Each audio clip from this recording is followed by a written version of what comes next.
Voilà, eh bien, je propose d'y aller. Donc, bonjour à tous. Merci d'être présents aujourd'hui pour ce webinaire où on va vous présenter le nouveau look and feel de notre plateforme Genius.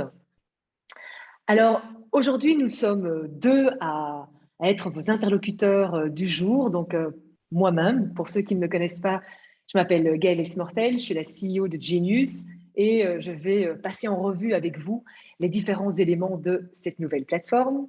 Et je suis accompagnée aujourd'hui par Simon de Vrecker, qui est notre Key Account Manager et qui va rassembler toutes vos questions. Donc, il y a un chat dédié à vos questions. N'hésitez pas à les écrire. Vous pouvez le faire de façon anonyme ou avec votre nom. Ça, c'est à vous de choisir. Simon, en fonction des questions, va vous répondre de façon immédiate dans le chat. Et si ça demande plus d'explications, on aura de toute façon 10 minutes à la fin du webinaire pour y répondre. Donc voilà, alors je pense que ce qui est important, c'est de vous expliquer dans un premier temps, mais pourquoi? Pourquoi est-ce que nous avons voulu vous proposer un nouveau look and feel Genius? Il faut savoir que ça fait quand même 9 mois qu'on travaille sur ce nouveau look. L'objectif principal, c'est vraiment la facilité. Ce qu'on veut, c'est que ce soit encore plus facile à utiliser. Alors, ce qui est important de mentionner directement, c'est que nous n'avons pas modifié tout ce qui est création de rapports, création de dashboard. Tout ça, c'est vraiment quelque chose qu'on a gardé en l'état. Par contre, on s'est vraiment focusé sur tout ce qui était facilité dans les partages des documents et dans l'organisation de vos documents. Il y a quelques nouvelles fonctionnalités et on voulait également rendre notre plateforme plus moderne.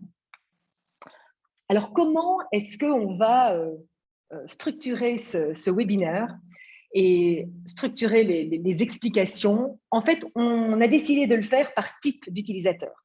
Donc, en fait, tous, vous avez un certain nombre de permissions et vous avez certains types de fonctionnalités que vous pouvez, oui ou non, utiliser. Alors, il faut savoir qu'un des plus grands types d'utilisateurs que nous avons, ce sont ceux d'entre vous qui ne peuvent que consulter des rapports. C'est la grande majorité d'entre vous qui ne peuvent que consulter des rapports et consulter des rapports de façon obligatoire. Vous savez, ceux qui aujourd'hui sont dans votre menu de gauche, vous avez toute une série de documents, de rapports que vous ne pouvez pas enlever parce qu'ils ont été partagés de façon obligatoire avec vous. Alors, vous allez voir dans un instant que cette bande obligatoire, ce menu de gauche, il n'existe plus et qu'il y a un nouvel onglet qui a été créé qui s'appelle la bibliothèque. Donc, en fait, tous ces documents, vous les retrouverez dans la bibliothèque. Nous avons également rajouté un onglet favori et un onglet récent, toujours pour faciliter l'organisation de vos documents dans la plateforme Genius. Alors, je propose d'aller directement dans la plateforme. Elle est là. Donc, évidemment, ici, c'est ma plateforme, c'est mon compte. C'est donc des rapports et des dashboards qui sont propres à mon environnement. Vous aurez bien entendu les vôtres. Mais qu'est-ce que vous voyez? Vous voyez, comme je vous l'ai dit, que la bande de gauche ou le menu de gauche, il n'apparaît plus. On a vraiment voulu donner la priorité au rapport, au dashboard, à l'analyse qui pouvait se faire via ces différents rapports. Alors ici, donc, je suis avec un profil d'utilisateur qui ne peut que consulter des rapports. J'ai devant moi, quand j'ouvre mon Genius, j'ai un rapport, j'ai un dashboard. Pourquoi est-ce que ici j'en ai un? Parce que c'est le dernier que j'ai laissé ouvert lors de ma session précédente. Vous en aurez peut-être 2, 3, 4, peut-être que vous n'aurez qu'un aussi. Ils seront ici dans ce qu'on a appelé les tabs. Peut-être que vous n'en aurez pas, parce que lors de la session précédente, vous avez fermé tous vos rapports. Ne vous en faites pas. Nous avons ce bouton menu et dans le menu, vous allez voir qu'on a plusieurs onglets. On va passer en revue ces différents onglets dans les minutes qui suivent. Mais le premier onglet, pour vous, utilisateurs qui consultez des rapports, vous avez la bibliothèque. Dans cette bibliothèque, vous avez vos différents folders. Vous avez à l'intérieur de chaque folder les différents rapports, exactement comme vous les retrouvez aujourd'hui dans le fameux menu de gauche. Et vous pouvez, bien entendu, ouvrir le document, soit en appuyant sur « Ouvrir », soit en double-cliquant sur le rapport. Vous avez donc ici le rapport tel que vous le voyez précédemment. Vous pouvez voir les autres étapes ou les autres KPIs propres à ce rapport. Vous pouvez bien entendu filtrer en fonction de vos permissions et vous avez ici, toujours en fonction de vos permissions, certains éléments supplémentaires ou certaines fonctionnalités supplémentaires que vous pouvez faire avec le rapport. Donc, de façon très simple, aujourd'hui, tous ces documents, vous allez dans la bibliothèque et vous les retrouvez. Alors moi ici, j'ai choisi la version carte, c'est-à-dire que chaque folder, chaque rapport est représenté par une carte. Vous pouvez tout à fait le représenter via un système de lignes comme celui-ci. Donc ça, c'est vraiment à votre meilleure convenance et comme vous le préférez. Donc ça, c'est pour la bibliothèque. Vous voyez également qu'on a créé un onglet favoris. Et là, de façon très simple, comme vous le connaissez certainement, vous pouvez mettre en un clic un document ou un rapport en favoris. Et vous avez ici l'onglet favoris où vous retrouvez les différents éléments, les différents rapports que vous aurez choisi de mettre en favoris. Et également le dossier ou l'onglet récent où là, de façon chronologique, vous retrouverez tous les différents rapports que vous avez ouverts depuis que vous utilisez la plateforme. Donc voilà, donc ça c'était vraiment pour le premier utilisateur, donc l'utilisateur qui ne peut que consulter des rapports et principalement des rapports qui ont été partagés avec vous de façon obligatoire. À côté de ce premier type d'utilisateur, vous avez un autre type d'utilisateur. Il y en a également beaucoup. Je vois la liste des personnes qui sont présentes au webinaire. Il y a également beaucoup d'entre vous qui avaient la permission de créer des rapports, de créer des dashboards. Alors, comme je l'ai dit au départ, il n'y a pas de changement dans la création de ces rapports et de ces dashboards. Ce que nous avons fait, c'est que nous avons rajouté un mode édition. On va y aller dans un instant. Un mode édition qui montre de façon encore plus claire qu'avant que vous êtes en train de modifier un rapport existant ou de créer un rapport. Et vous verrez qu'on n'a pas pu s'empêcher de créer l'une ou l'autre nouvelle fonctionnalité pour faciliter notamment la création des dashboards. Alors, allons voir cela. Pour ceci, nous allons dans un autre profil utilisateur. Donc ici, je suis dans un profil utilisateur qui a la possibilité de créer des rapports. Comme l'autre type d'utilisateur, quand vous allez vous connecter à Genius, vous aurez ici dans les tabs les documents que vous avez laissés ouverts précédemment. Vous avez le menu avec les différents onglets. Nous avons déjà vu bibliothèque, récent et favoris. Et évidemment, pour cet utilisateur-là, vous avez ce tab qui est nouveau. Nouveau, c'est quand vous allez ou quand vous souhaitez créer un nouveau rapport. Donc là, pour ceux qui le font, vous allez retrouver les mêmes écrans. Donc ici, quand je fais nouveau rapport, vous avez cet écran-là qui apparaît et là, vous voyez le mode édition. Vous voyez qu'il y a ces pointillés qui vous montrent que vous êtes dans le mode édition. Vous avez bien entendu un nouveau tab qui s'est ouvert avec ce rapport. Il est rouge, il n'est pas encore bleu. Il est rouge parce que vous êtes occupé de travailler sur ce rapport. Vous aurez ici les mêmes écrans. Pour ceux d'entre vous qui créent des rapports, vous verrez les mêmes écrans, les mêmes schémas d'extraction. Ici, bien entendu, ce sont ceux qui sont propres à ma base démo que j'utilise ce matin, mais vous retrouverez vraiment les schémas d'extraction qui sont propres à votre organisation.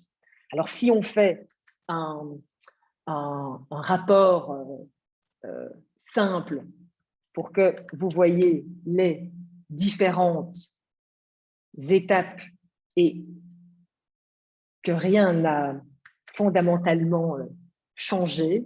Donc, si je prends par exemple ici ce type de rapport, j'ai voilà, le même type d'écran que vous avez l'habitude de voir.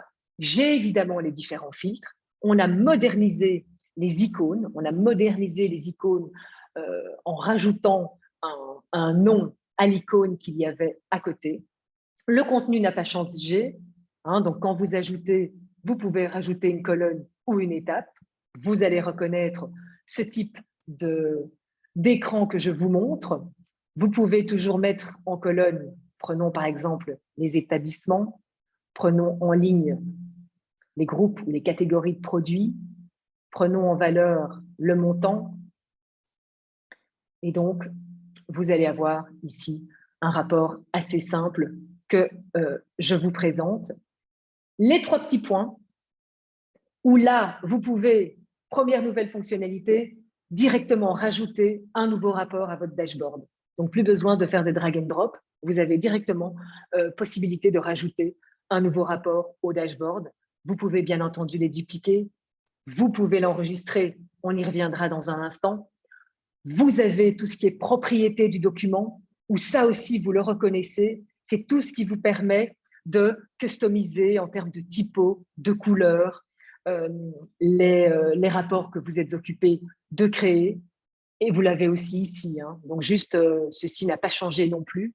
Donc, voilà, tout ceci est resté pour toujours voilà, votre plus grande facilité. Alors maintenant, vous pouvez évidemment enregistrer via le enregistrer sous.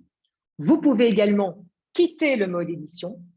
Quand vous quittez le mode édition, là, nous allons vous informer. Attention, vous quittez le mode édition.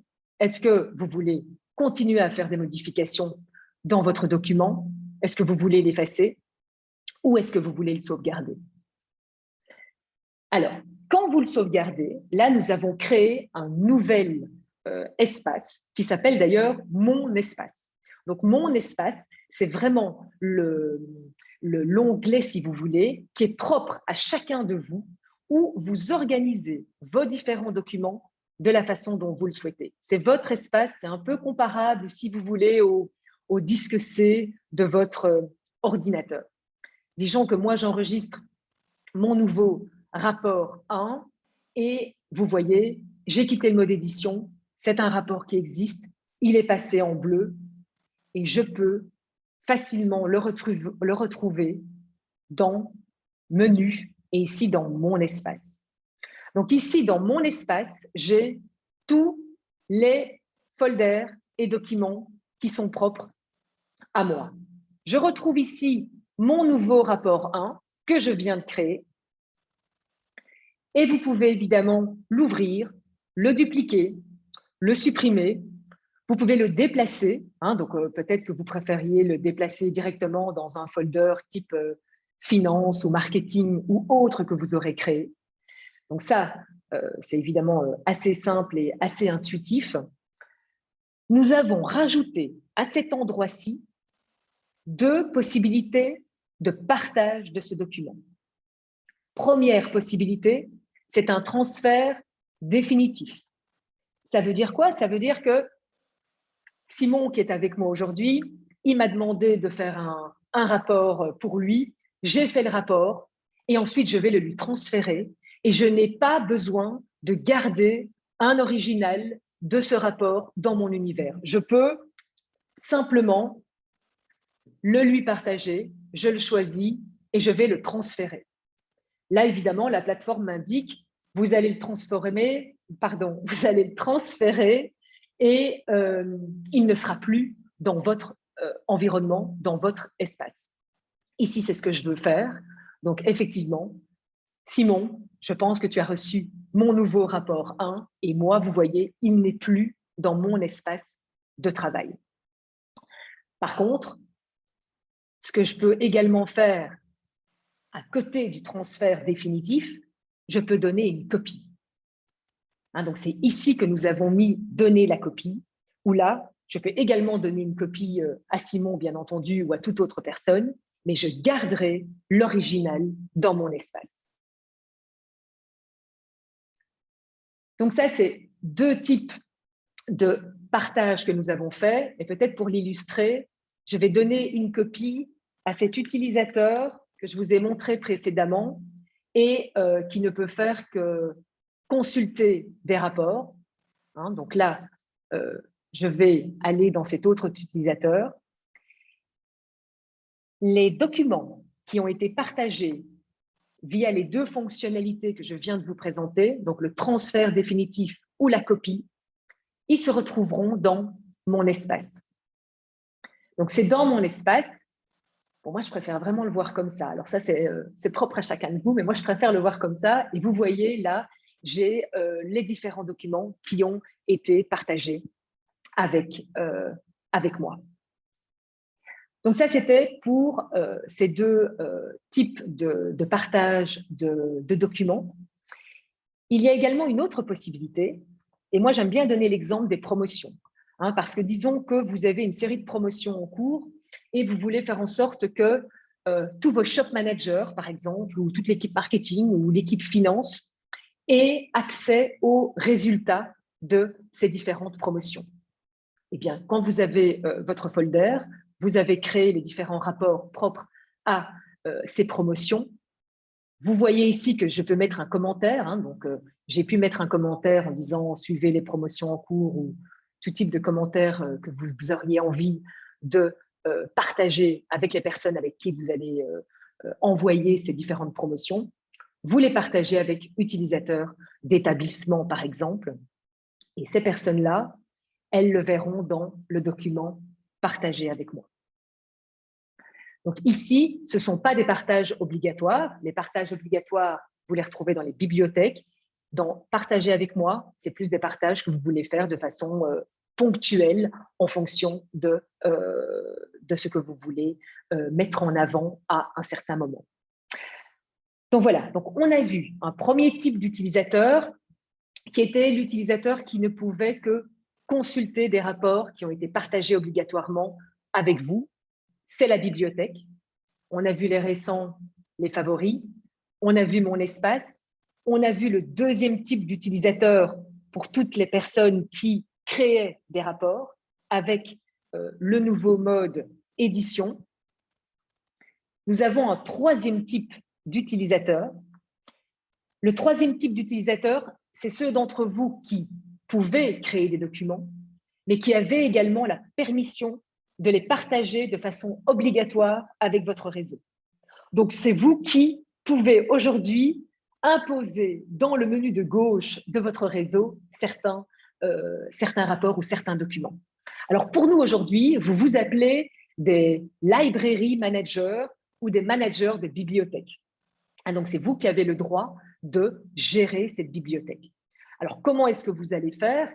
C'est vraiment dans mon espace que vous allez créer les différents rapports, les différents dashboards. Et ces différents rapports vont rester dans votre espace. Ce seront vraiment vos originaux.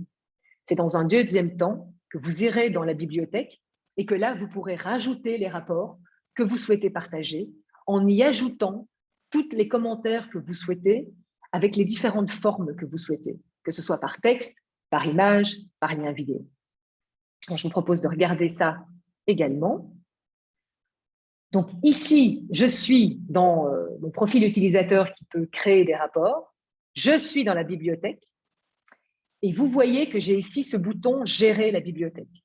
Si vous avez le bouton « Gérer la bibliothèque », ça veut dire que vous êtes un library manager, vous avez la permission de partager des documents avec les personnes de votre réseau. Vous pouvez bien entendu organiser cette bibliothèque comme vous le souhaitez.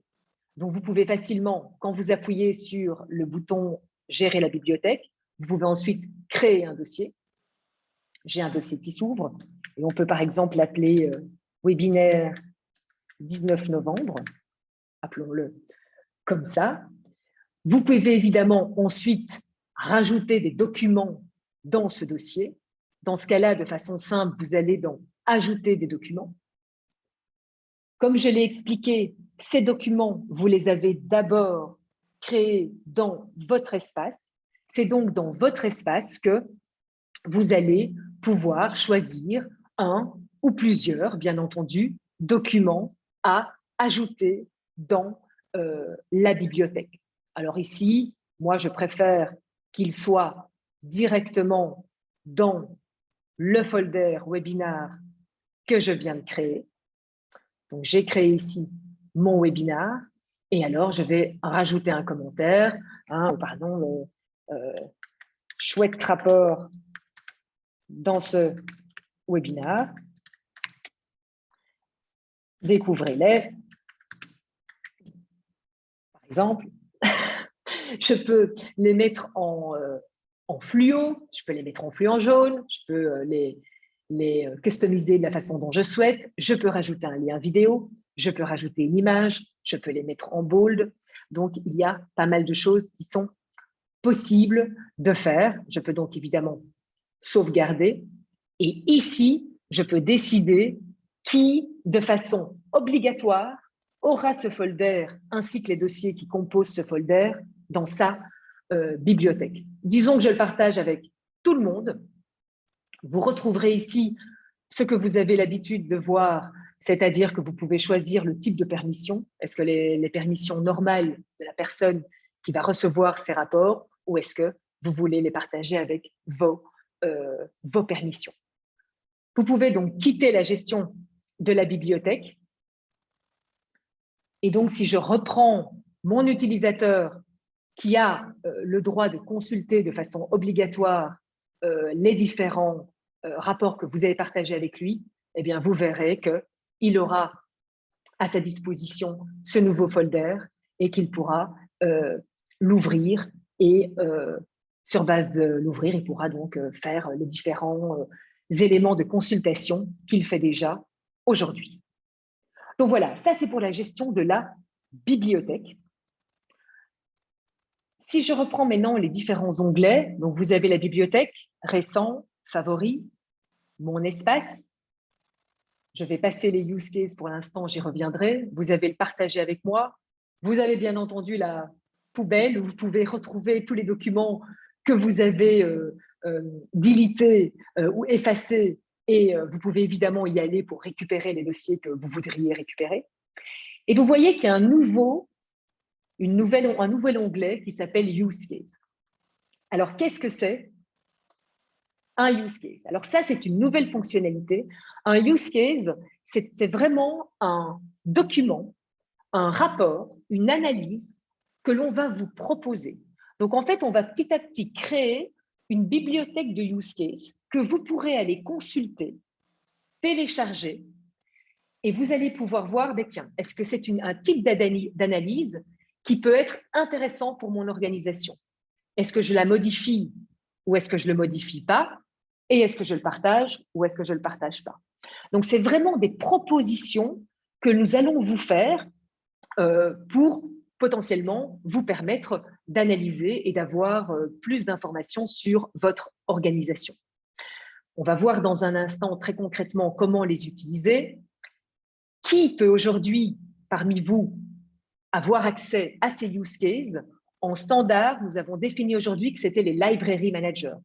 Donc, ceux d'entre vous qui aujourd'hui ont le droit de partager des rapports de façon obligatoire avec vous, c'est également vous, library manager, qui aurez accès à ces use cases, qui pourrez les découvrir et qui pourrez les éditer, les transformer et les partager. Alors, on verra pratiquement quand se fera la livraison de cette nouvelle plateforme. Mais en gros, c'est le 29 novembre. Donc, le 29 novembre, vous aurez déjà quelques use cases à votre disposition. Mais c'est vraiment à partir de janvier 2022 que là, tous les mois, vous allez recevoir un nouveau use case. Alors, si on regarde les use cases, donc nous allons organiser les use cases également en folder. Là, par exemple, Incentives, où là, ce sera toute une série de rapports qui vous expliquera comment créer des incentives collaborateurs qui génèrent vraiment des résultats. Et vous voyez, on ajoutera à chaque fois des commentaires, soit sous forme de texte, soit ici, via un lien vers un webinaire. Ça peut être ici vraiment un lien avec une vidéo qui vous explique pourquoi et comment nous avons fait ces différents rapports. Et donc, à l'intérieur du folder, vous avez ces différents éléments que vous pouvez partager. Là, vous devez les télécharger. Je vais le télécharger dans mon espace. Je l'ai déjà téléchargé dans mon espace, donc il me demande si je veux le remplacer. Dans ce cas-ci, je vais dire oui. Et donc, j'ai ce use case, j'ai avec le texte qui décrit ce que c'est, ce texte peut être petit ou peut être grand. Vous avez accès aux différentes étapes et aux différentes analyses de ce use case et vous pouvez l'éditer, faire les transformations et les adaptations que vous souhaitez et ensuite l'enregistrer et le partager. Donc ça, c'est pour les use cases. Là, je ne vais pas le sauvegarder dans ce cas-ci. Donc ici, vous avez les différents use cases. Donc là, j'ai brossé les différents changements, que ce soit pour vous, utilisateurs, qui ne faites que consulter les rapports, que ce soit pour vous qui pouvez également créer des rapports, ou que ce soit vous, library manager, qui pouvez non seulement créer des rapports, mais également les partager avec votre réseau. Alors, au niveau des détails pratiques, j'ai parlé du 29 novembre. En fait, officiellement, ce sera le 28 novembre, mais le 28 novembre, c'est un dimanche. Donc, je pense que le dimanche, vous avez peut-être mieux à faire. Donc, en tout cas, le lundi matin, le 29 novembre, quand vous vous connecterez à Genius, vous aurez l'environnement que je viens de vous présenter. Pour vous aider à ce moment-là, bien entendu, ce webinaire, il est enregistré. On vous l'envoie dès cet après-midi. Donc, dès cet après-midi, vous aurez accès au replay de ce webinaire. La semaine prochaine, vous recevrez également un A4 très simple qui reprend les points clés. Donc, l'objectif étant très clairement que le 29 novembre, quand vous ouvrez votre plateforme Genius, vous vous dites « Ah tiens, où est-ce que je peux encore retrouver ce document-là? Comment est-ce que je peux faire qu'en un clin d'œil, vous puissiez travailler et faire tout ce que vous devez faire au niveau business ce jour-là. Vous aurez certainement des questions. N'hésitez pas à nous contacter. Contactez votre Customer Success Officer. Contactez Simon ou moi en fonction des habitudes que vous avez prises. On est à votre disposition pour vous aider, bien entendu. Alors, avant de passer aux questions-réponses, Simon, je te laisse encore 1 minute pour structurer les questions. J'ai 2 communications importantes à vous faire. La première, c'est que nous serons présents, Simon et moi, au salon Tech for Retail.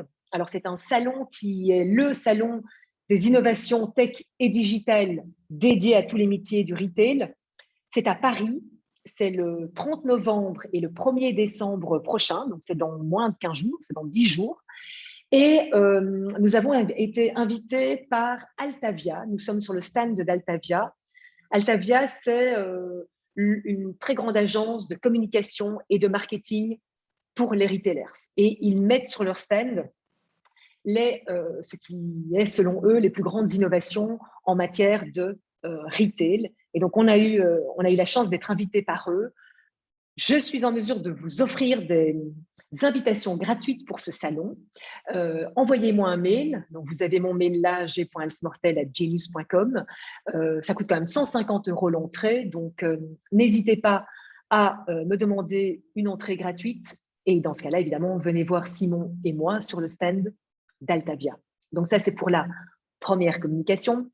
Deuxième communication, certains d'entre vous sont et reçoivent notre newsletter hebdomadaire dédiée à vous. Donc, nous avons une newsletter hebdomadaire pour nos utilisateurs, donc pas pour tous les contacts. Nous en avons une deuxième pour tous les contacts, mais on en a vraiment une pour tout ce qui est utilisateur, où on partage avec vous des nouvelles, des témoignages, donc toute une série d'informations sur le monde du retail.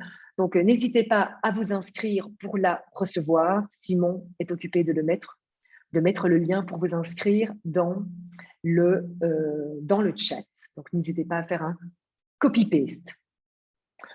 Voilà, mais écoutez, ça c'était les communications. Simon, est-ce qu'il y a des questions? C'est légal. Il y a trois questions. Il y a une question qui est concrètement, qui peut créer des rapports?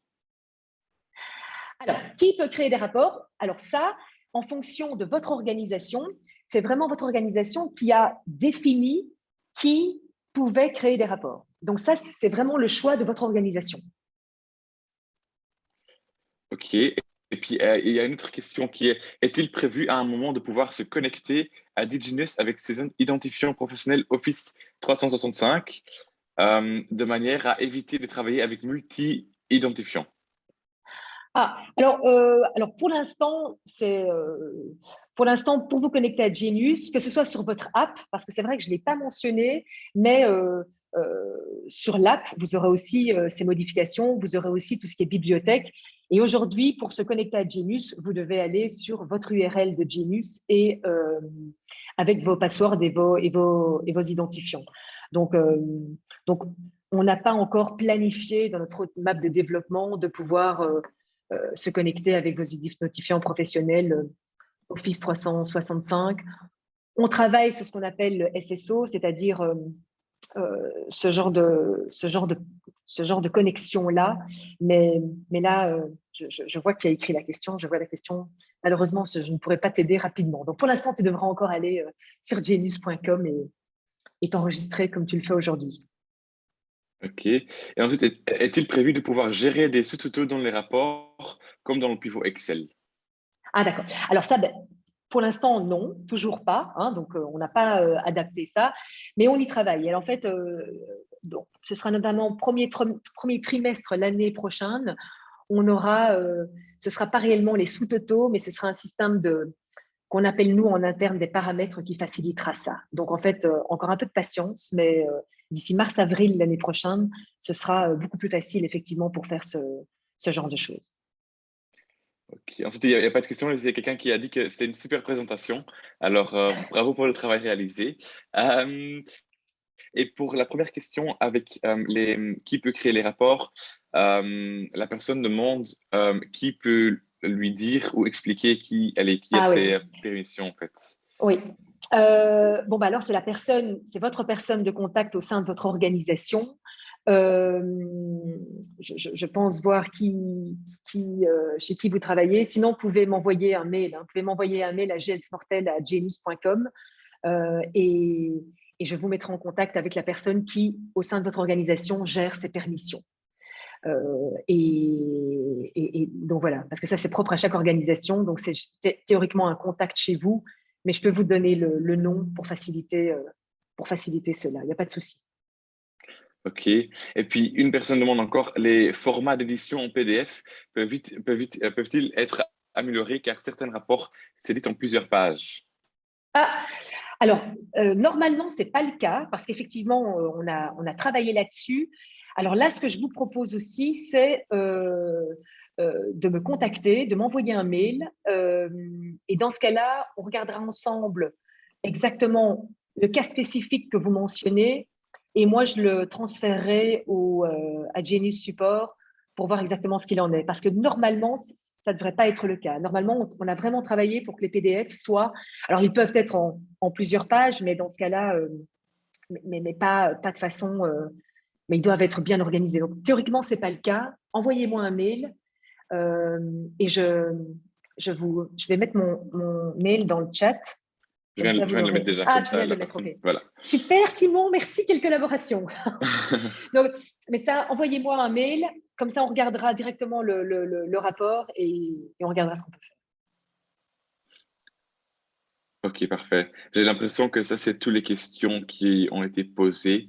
Si vous avez encore des questions, n'hésitez pas à nous contacter, Gaël ou moi. Je vais mettre mon adresse mail dedans aussi, comme ça, si jamais vous avez des questions, n'hésitez pas à nous contacter. Voilà. Alors, je crois que c'était tout. Je ne sais pas, Gaël, si tu as encore quelque chose à rajouter ou… Mais écoutez, non, je ne pense pas. Donc voilà, c'est le 29 novembre, enfin le 28 novembre pour les plus curieux d'entre vous, mais sinon le 29 novembre, quand vous ouvrez, donc vous aurez ce type vous aurez accès à votre nouvelle plateforme. Les mots à retenir, c'est bibliothèque pour ceux qui aujourd'hui consultent des rapports. Hein, vous allez dans menu bibliothèque. Pour les autres, vous allez dans mon espace ou dans les différentes onglets que je vous ai expliqués, mais je pense que ça se passera bien et on est toujours à votre disposition si vous avez des questions. Donc, merci beaucoup. Ben voilà, on a pris un peu d'avance, donc tant mieux. Je vous souhaite une bonne journée. N'hésitez pas à nous appeler si vous avez des questions. Et merci beaucoup, Simon. À plus Avec tard. plaisir. Merci, Gaël. À plus tard. Au revoir.